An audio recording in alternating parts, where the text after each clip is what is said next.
高雄凤山有一个18岁少年人，为着要讨25万的债务，找人去甲这欠债的人押走。不过看到警察到位了后，这个嫌犯是随赛车浪港，当中也是去互警察抓着5个人，也剩的2个人目前是已经掌握行踪。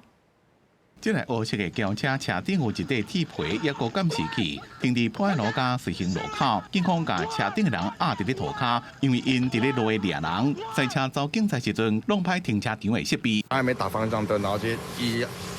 接从门冲过来，停车场的车棚载过去啊。我觉得有时速100多，然后再撞到那个建筑物这样，所以其实是蛮大声，而且还是先撞完这个，然后一路拖行。停车场的设备被弄甲密密麻麻。第二发生伫咧高雄凤山一个民营的停车场，18岁姓洪的查甫人为了要甲26岁姓宋的查甫人讨25万的债务，24项找姓黄的查甫人等6个人来停车场，想要强压姓宋的查甫人甲伊的朋友上车，看到警察来，赶紧塞车走。 黑色自小客车更目无法纪，情急之下撞毁停车场缴费设备，强行冲出。凤山分局随即采取拦截围捕机制，动用优势警力进行追缉，最终成功将其拦截。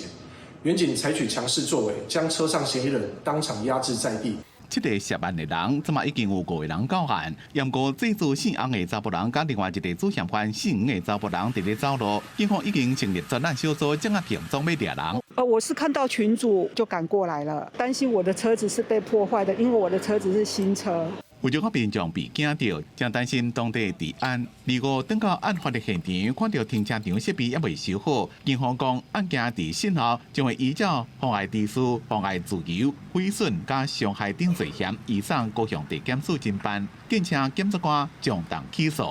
记者综合报道。